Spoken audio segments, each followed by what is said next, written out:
চাও? যদি এই আরবের সব থেকে সুন্দর নারী চাও, অথবা যে কোনো সম্পদ চাও, আমরা তোমার জন্য দিব। একজন উত্তর দিয়ে নাজারের। তবুও তুমি এখান থেকে সরে আসো। আল্লাহ রাসূলের যে দিনের দাওয়াত, এটা তো বিপ্লব। আল্লাহ রাসূল বললেন, লাওয়াদা আশ-শামসা ফি ইয়ামিনি ওয়াল কামারা ফি শিমালি, যদি পুরো সূর্য এসে ডান হাতে দাও, চন্দ্র এনে বাম হাতে দাও, তবু এই দিনের দাওয়াত থেকে আমি সরে যাব না। বন্ধুরা, এই তাওহীদের জমিন, ডেন্সলি পপুলেটেড ছোট্ট 56,000 বর্গমাইলের একটা জমিনে, 18 কোটি জনতার এই জমিনে শেরে বাংলা ভাসানী নবাব স্যার সলিমুল্লাহদের এই লড়াইয়ের পরে, সর্বশেষ শহীদ প্রেসিডেন্ট জিয়াউর রহমানের পরে আমরা দেশপ্রেমিক সৎ সাহসী কোন স্টেটসম্যান পাই নাই।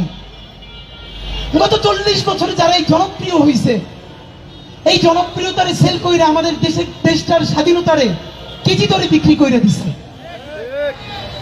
আপনি ভাবেন, লক্ষ লক্ষ মানুষ জড়ায় ধরে বলে, ইনবক্সে বলে, চিঠি দেয়, ভাই এইরকম থাকেন, আমি খুশি হই না। আমি ভাবি 18 কোটি মানুষ কি পরিমাণ হেল্পলেস, কতটা কণ্ঠহীন হলে, কতটা দুর্বল হলে সে দেখে এই জমিনের যত রাজনীতিবিদ কেউ তার কণ্ঠস্বর হয়ে কথা বলে না। যারাই সে ভালোবাসে সেই তারই বিক্রি করে দেয়। বন্ধুরা, আমি আমার সর্বোচ্চটা দিয়া একটু বলি।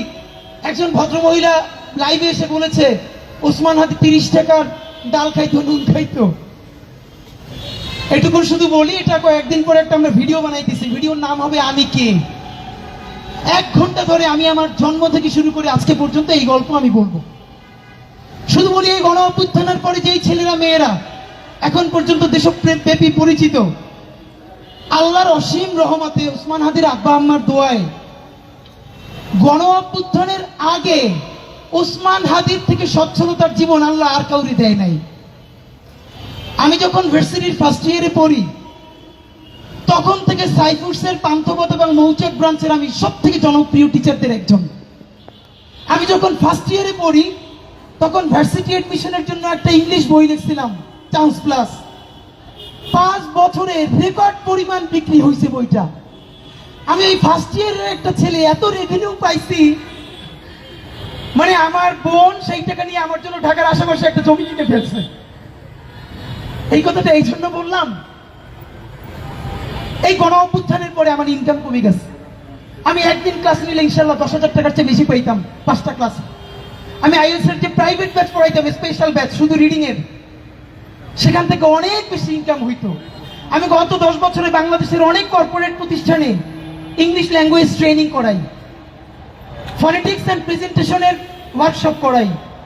বাংলাদেশে এবং বিদেশে হাজার হাজার শিক্ষার্থী আছে আমার, যাদেরকে গত 10 বছর ধরে আমি ট্রেন আপ করাইছি। এই কথাটা এই জন্য বললাম, পয়সা দিয়ে কেনার ক্যাপাসিটি আমার এই জন্য কারণ নাই। আল্লাহর অসীম রহমতে আমার পরিবারকে আল্লাহ ছোট লোক বানান না এবং গরিব বানান না। আমি গরিবটাকে বৈষম্যমূলক অর্থে বলছি না। আল্লাহ রাসূল নিজে পর্যন্ত চরম দারিদ্র থেকে মুক্তি চেয়েছেন। চরম দারিদ্র্যের কারণে মানুষ দুর্নীতি করে। যতটুকুন দারিদ্র থাকলে দুর্নীতি করে, আল্লাহ আমার ওই দারিদ্রের মধ্য দিয়ে কোনোদিন নেন নাই। আপনারা দোয়া কইরেন, আল্লাহ যেন আমারে ওই পরিমাণ দারিদ্র অথবা দুনিয়ায় আল্লাহ ছাড়া কোনোদিন কারো কাছে মুখাপেক্ষী না করে। আমি যেন হালাল পয়সায় নুন ভাত ডাল ভাত খাইয়া, এই যে আমি খাইলে যেন আমার টিমের সবাইকে নিয়ে একসাথে খাইতে পারি। আপনারা অনেকেই আমার কিছু খাওয়াইতে চান। গত 1 বছর ধরে জানেন, মানুষ কিছু একটা খাওয়াইতে খুশি হয় না। আমি ইদানিং মায়েরা, আমাদের বোনেরা সংসারের পর একটু যদি নতুন সংসার করে, ছোট্ট ছোট্ট জিনিস নিয়ে কেমনে সংসার কইরে তোলে না, এই ফিলিংটা আমার মধ্যে তৈরি হয়েছে। আমরা ইনকিলাব কালচারাল সেন্টার করছি, 30 লক্ষ টাকার বেশি আমাদের ওখানে খরচ হয়েছে। 10 টাকা 20 টাকা 50 টাকার জিনিস নিয়ে আমাদেরকে যে যা দিতে চায়, জানেন এই টিমের সবাই কেউ কোনোদিন বাড়ি নিয়ে যায় না, সব থেকে ভালো জিনিসটা সেন্টারে নিয়ে আসে। বাবা বাসায় নতুন একটা ফার্নিচার কিনলে ছোট বাচ্চারা যেরকম খুশি হয় না, জানেন আমাদের টিমের পাগল ছেলে মেয়েগুলো কিরকম? আপনি ওদেরকে এক সন্ধ্যা ভালো খাওয়াইতে চাইবেন, জীবনে খাওয়াইতে পারবেন না।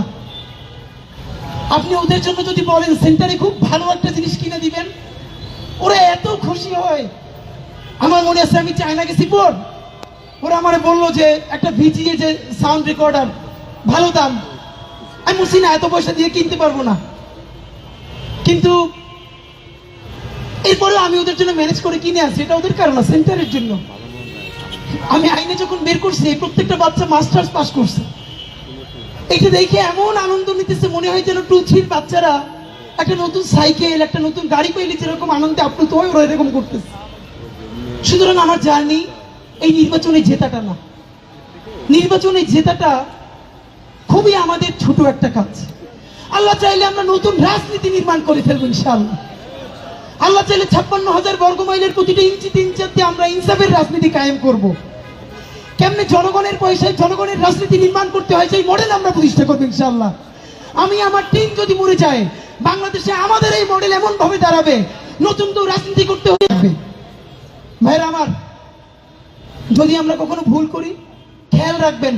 অনেকে বলে ভাই আপনারা বিশ্বাস করি নিজের জীবনের চাইতেও বেশি, প্লিজ কোনোদিন ডিসঅনেস্ট হয়ে না। আপনাদেরকে আমি একটা কথা বলি, আমার এত বিশ্বাস আপনারা করবেন না। অন্ধভাবে নিজের সন্তানকেও বিশ্বাস করবেন না, অন্ধভাবে নিজের বাবা মা স্ত্রীকেও বিশ্বাস করবেন না। ভাইয়েরা, এক চক্ষু দিয়ে আমাদেরকে বিশ্বাস করবেন, অন্য চক্ষু আমাদেরকে পাহারা দেওয়ার জন্য রাখবেন। আমরা বিশ্বাস করে ধরা খাই, তবুও বিশ্বাস করা ছাড়া তো আমাদের আর কিছু নাই। কিন্তু একটা চোখ খোলা রাখবেন, যেদিনই ভুল করব, কোনো বিচ্যুতি মনে হবে শুধরাই দিবেন, বলবেন ভাই এটা কিন্তু মনে হয় ভুল হচ্ছে। আমি, আমরা, আপনারা, বাংলাদেশের সবাই মিলে ইনশাআল্লাহ ঢাকা 8-এর এই রাজনীতিকে বাকি 299টা কনস্টিটিউতে ইনশাআল্লাহ পৌঁছাই দিব। সুতরাং যেই নয়া সফর শুরু করলাম, আমাদেরকে কেউ থামাতে পারবে না। কোনো হেভিওয়েট, কোনো পয়সা যদি থামাইতেই পারতো, তাইলে আজকে এরকম ঐতিহাসিক র্যালি হইতো না। আপনারা বলেন তো, আমি মাঝে মধ্যে র্যালির সময় পিছনে ফিরে তাকাইতেছিলাম, আমার চোখ ভেসে যাইতেছিল যে আমি কি, আমি কি এমন কেউ না যে আমার জন্য মানুষ এত কষ্ট করে সেই রকম ভ্যান্ডালিতে না খেয়ে যোগ দিবে। এর মানে আপনারা কেন এই কষ্টটা করেন এটা আমরা জানি। আপনারা অনুভব করেন আপনার যে কষ্টের কথাটা, যেটা আপনি বলতে পারেন না, ওইটা আমাদের মুখ দিয়ে উচ্চারিত হয়। আপনারা যখন আমাদের ভিডিও দেখেন মনে করেন এই কথাটা আপনি প্রতিদিন বলেন, কিন্তু বাংলাদেশের কোনো মিডিয়া প্রচার করে না। আপনার না বলা কথা, আপনার যে অনুক্ত কষ্ট, এই কষ্টগুলো আমরা বহিঃপ্রকাশ করি। দোয়া কইরেন মৃত্যুর দিন পর্যন্ত যেন বাংলাদেশ স্বাধীনতা, সার্বভৌমত্ব, 18 কোটি কণ্ঠহীন মানুষের কণ্ঠস্বর হয়ে আমরা শেষ নিঃশ্বাস ত্যাগ করতে পারি। যখন মানুষ মৃত্যুকে ভয় পায়, তখন যেন আমরা হাসতে হাসতে আল্লাহর কাছে কবরে চলে যেতে পারি, সেই জীবন যেন পরিচালনা করতে পারি। আমি, আমার টিম, আমাদের জন্য আপনারা নামাজের পর দোয়া করবেন। বাংলাদেশ জিন্দাবাদ, ইনকিলাব জিন্দাবাদ। ব্যক্তিগত কথা কোনো প্রোগ্রামে বলি নাই, আজকে বললাম যেহেতু গল্প শুনতে চান আপনারা। আপনাদেরকে অনেক লম্বা সময় বিরক্ত করার জন্য দুঃখিত।